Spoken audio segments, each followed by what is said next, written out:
Welcome, everybody. Welcome to the weekly discussion on the Shabbat, the Torah portion stuff. And this is actually a week just like we had 2 weeks ago with Rosh Hashanah, and as we'll be having next week with another holiday.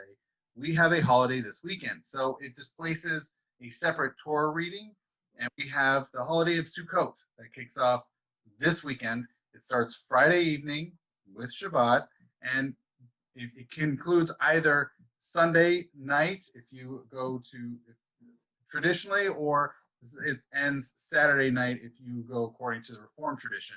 As far as the holiday itself, although it's kind of confusing because Sukkot is actually a 7-day celebration. So it begins Friday evening and it goes for a week. But the first day or two, depending upon your tradition, the first day or two has a higher level of holiness. So the entire week is a festival, it is a celebration, but the first day or two is a holiday, So it's we have Kiddush on it, for instance, and there are certain restrictions of working and other such activities. But I really want to focus on the two primary distinctive activities for Sukkot. The first one is in the name itself, Sukkot. So the name Sukkot is huts, booths, tabernacles, and it's really celebrated by us doing activities in these huts. So our sages, our rabbinic sages, basically said the main activities that should be taking place in these is actually let me take a step back. The idea is, you know what? I'm just going to share where it comes from in the Torah. So we have here in Leviticus chapter 23 is a big piece of what we see about this holiday, and it talks about, well, what I just mentioned, that there's a complete rest on, it's 7 days. Oops, that's not what I wanted. Okay, that it is, let's see. Okay, that it is 7 days, right? So 7 days, and there's a complete rest on the first day. We'll just deal with that. Okay, there's a complete rest on the a complete rest on the first day. In the Hebrew, it is Bayom Harishon Shabbaton. It's a Shabbaton. And then on the 8th day, there's another festival day, which will be next weekend. So I'm going to talk about that next week. But for now, we're going to focus on these first 7 days. Now this is where it gets really intriguing. On the first day, you shall take the product of hadar trees, branches of palm trees, boughs of leafy trees, and willows of the brook, and you shall rejoice before the Lord your God 7 days. So a key piece of this holiday is happiness, of celebrating, of rejoicing. That's really, if there's one word we need to get down with this holiday, it's about celebration. Okay, it's rejoicing. And then it continues, you shall observe it as a festival of the Lord for 7 days in the year. You shall observe it in the 7th month as a law for all time throughout the ages. And then, so we already talked about taking these arboreal species. Now, you shall live in booths, these Sukkot, 7 days. All citizens in Israel shall live in these booths in order that future generations may know that I made the Israelite people live in booths when I brought them out of the land of Egypt, I, the Lord your God. So we one of the things that happens with a lot of commandments, a lot of these mitzvot in the Torah, is we don't know why we're supposed to be doing X, Y, or Z. God says, oh, do this. Here we have a very explicit explanation as to why this is being done. We dwell in booths because God wants us to remember that just as he took us out of Egypt and caused us in the interim, in this intermediary space between Egypt and Israel, that we dwelt in these booths. So we do this because God wants us to remember that he took us out and caused us to dwell in these huts. I mentioned, so there's this part, and then there's also these arboreal species. So this really is right here, the primary piece. There's two central practices: dwelling in the huts for 7 days and taking these arboreal species. We also have in Deuteronomy chapter 16 that it gives it a little bit of a different context, which is after the ingathering from your threshing floor and your vat, you shall hold the feast of booths for 7 days. So in Leviticus, it was a celebration. It's in the 7th month, but here it's specifically contextualizing it as specifically a harvest festival, which makes sense. When is the best time to celebrate? When you've accomplished something, and not just accomplished something, but something that's really you really get to eat and benefit from, and it really affects you materially. And the threshing floor is about is like grains, and then the yekev is more like your wine, right? So, all right, so that's the celebrating, and then it continues. You shall rejoice in your festival with your son, your daughter, your male and female slave, the Levite, the stranger, basically everybody, literally everybody takes place in this. And you shall hold a festival for the Lord your God, and for the Lord your God will bless all your crops and your undertakings, and you shall have nothing but joy. Again, it's a re-emphasis on, it's doubling down. It is about happiness. It's about celebrating. It is about joy. That's really what it's about. Just shared that's a big piece of this. We have these two things. One of the things that the rabbis did with this dwelling in huts, they said, how do we do that? Like, what is this about? What is dwelling in huts really about? So this dwelling, this living, they say you should replace your regular manner of living wherever you're living and swap it out for the huts, these Sukkot. In that way, what are the main activities that we do in these huts? I'm sorry, what are the main activities that we do in our houses that we should swap out? We eat, we Yeah. sleep, and we have fellowship. Yeah, precisely. You got to nail that. You hit the nail on the head, Deb. Thank you. You're welcome. Absolutely. You eat, drink, sleep, and hang out, right? Have fellowship, hang out, enjoy your time, read, chat. And those are the main activities. These are the primary activities that our sages identified as we should be relocating, basically displacing from our home and putting in the huts. Now, something that we bathe in there. What? We bathe and we use the restroom. So in their time, they actually had separate facilities for those. So they did. Really? Yes, they had separate facilities for those, and so they actually there's actually a so those are actually not only not obligated to take place in the sukkah, but actually specifically are excluded and should not be done in the sukkah, in these booths. No one should be using the facilities, as it were. So these things are meant to be done elsewhere. So so it's more of like, yeah, it's more of the living activities and not the dirtying activities, as it were. Got it. That's a good point. And so what ends up happening over time is that a lot of Jews, well, the Ashkenazi Jews, live in Europe, Poland, Russia, and what is the climate at this time of year in more temperate climates? Well, it's cold. That's right. It is cold. So the idea of sleeping, in as much as a lot of the stuff in the Middle East might be a great time to sleep in there, it's comfy, you get some nice breeze. In Europe, it's not the same situation. In Poland and Russia, it's cold, and the custom pops up in the Middle Ages that we don't sleep in the sukkah. People are allowed to, but we just don't. And here in Ohio, it's really not that much different than Europe. We also have cold nights in October at this time of year. So people largely follow this custom still here. Although I will say in places like Florida, California, and of course Israel, it is still at least nice enough where it is feasible to lay your head down, to sleep in the sukkah at night, even in the fall. So people do like to do that, but it really occurred in these colder climes like we have here in Ohio. So there's that. Okay, so that's the sleeping part. As far as, it's really interesting, one of the things that occurs is ultimately there is a practice that we have a blessing that we say when we enter the sukkah, which is Asher Kishanu b'mitzvah v'tzivanu l'shek b'sukkah. Thank you, God, Lord, our King, all that's the regular boilerplate part of the blessing. But then, who has commanded us in the mitzvah of dwelling in a sukkah. Now, what ends up happening is the the practice develops that we only actually say this when we consume in the sukkah any of the these 5 grains. So wheat, rye, spelt, barley, and I think oats. I don't know if I mentioned oats, but these 5 grains. So we have anything, especially bread, but it could be like I don't know, some sort of baked good. That would generate the necessity to then say that blessing. But just having water wouldn't. There's kind of a funny gray area when it comes to wine.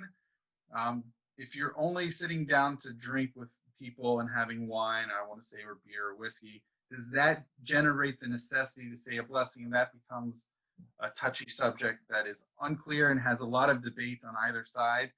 Do we say a blessing when we're having such an occasion? But I'm gonna sidestep that for now. That requires an entirely separate, full-blown conversation on that topic. But the practice nowadays is when we have these grains that we're supposed to say the blessing, and that also,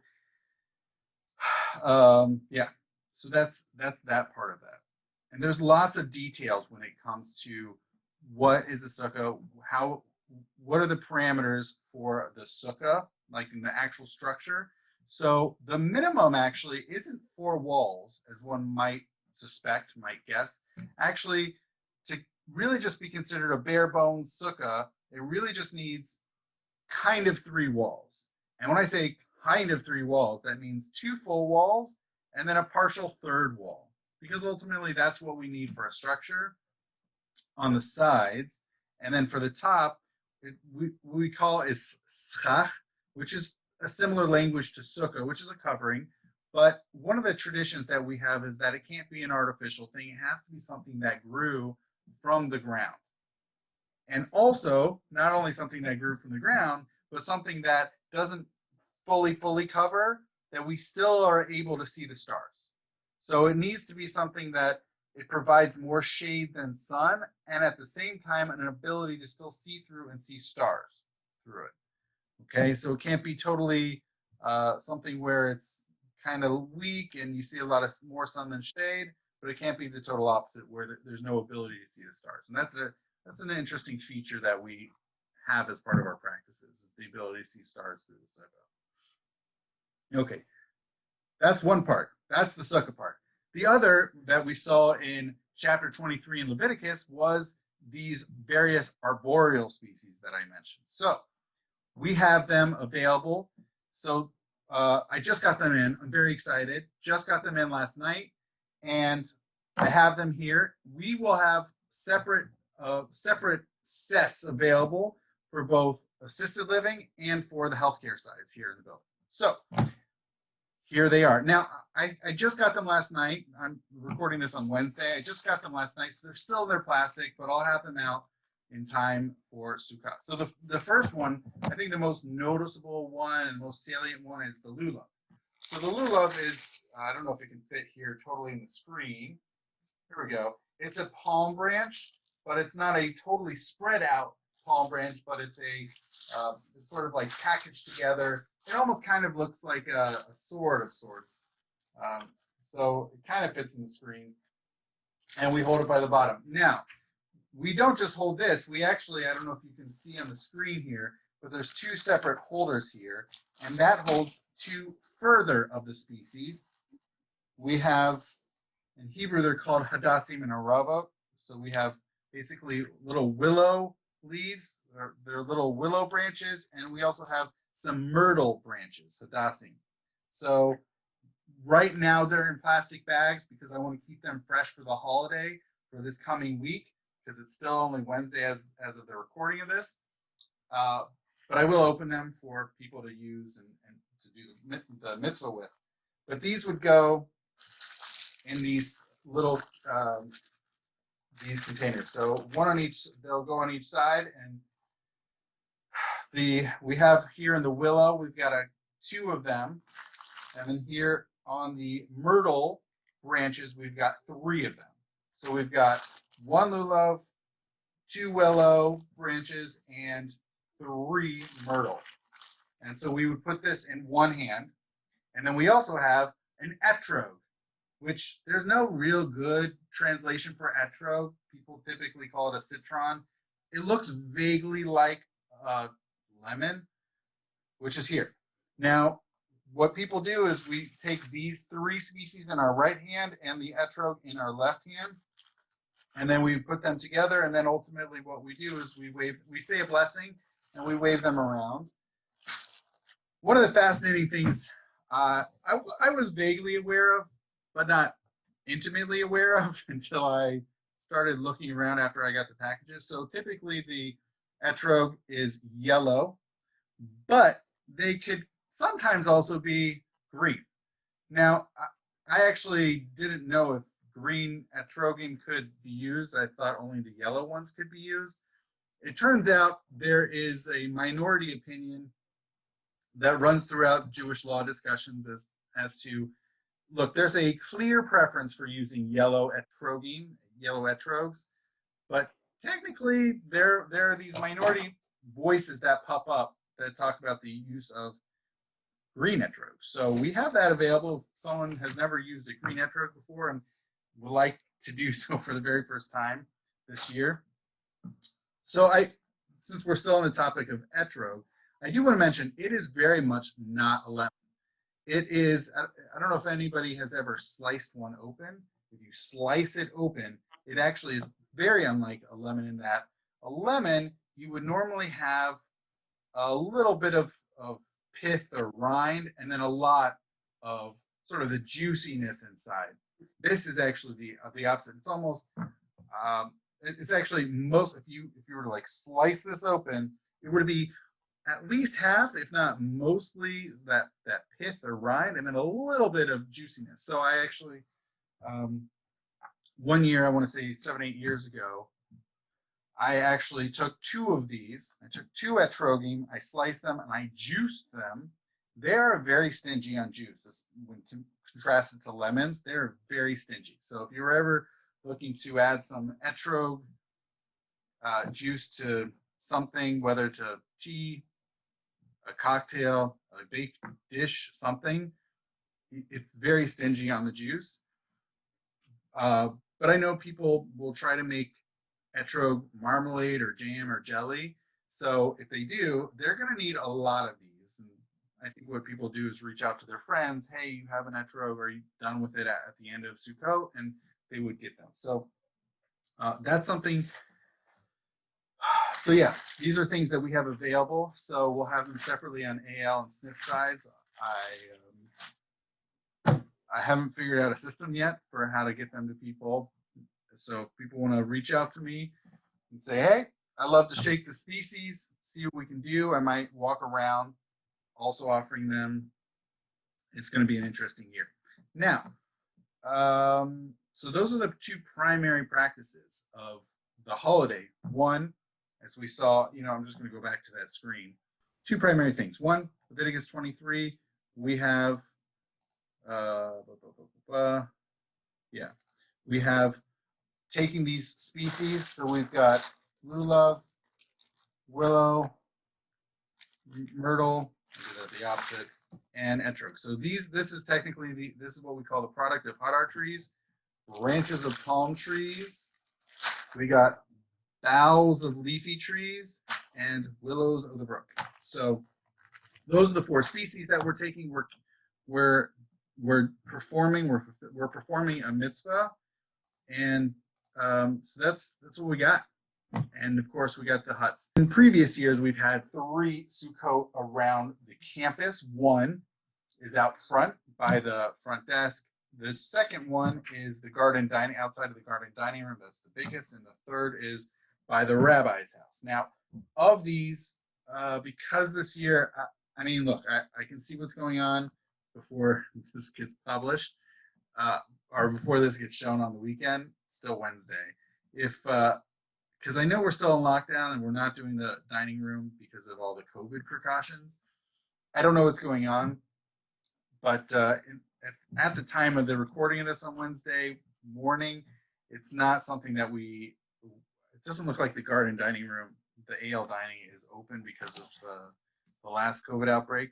So we do have we will have the sukkah out front in case people were. I think we'll have a little bit greater freedom of movement when it comes to next week. So hopefully people can get out to the front, the sukkah out front. As far as the rabbi's sukkah, I don't know. Maybe more Oakview residents might take advantage of having that nearby. I hope that was helpful. There's a lot of, look, like anything else in Jewish practice, there are lots and lots, and yes, lots of details. One of the key things that I think should be mentioned, actually, I'm going to say two significant aspects I will mention. One is sick folk, people who are sick, are exempt from performing the mitzvah of sukkah.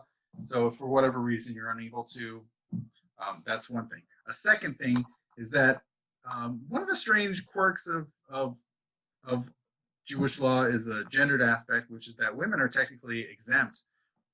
They don't need to sit in a hut and do these things. So I think back then, women were busy doing lots of things and had different things pulling at their demands. And so it freed them up to attend to other domestic matters. But if people want to avail themselves, I don't know what COVID precautions we'll have next week. Like I said, every week's different and things can change day to day. So I don't know what limitations we'll have. Hopefully things will be more open next week. I'm hoping, I'm optimistic, I'm hopeful. But we will still have those two Sukkot, one by the rabbi's house near Oakview and the second out front by the front desk. And people can avail themselves if maybe you want to take a snack. Like I mentioned earlier, if you're just having a fruit or something, it's not something that's typically required to be consumed within the sukkah. So I want to thank Debbie. I want to thank you for joining. And also, I want to thank everybody for watching. And just as a reminder, we do have the 4 species here, separate sets for assisted living and for the healthcare units. So I have these on hand. Feel free to reach out. And I want to wish everybody not only Shabbat Shalom, but also a Chag Sameach. Because again, there's one thing you should remember is that Sukkot is it's a joyous holiday, and it's something full of rejoicing and celebration. So thank you so much for watching, and Shabbat Shalom and Chag Sameach.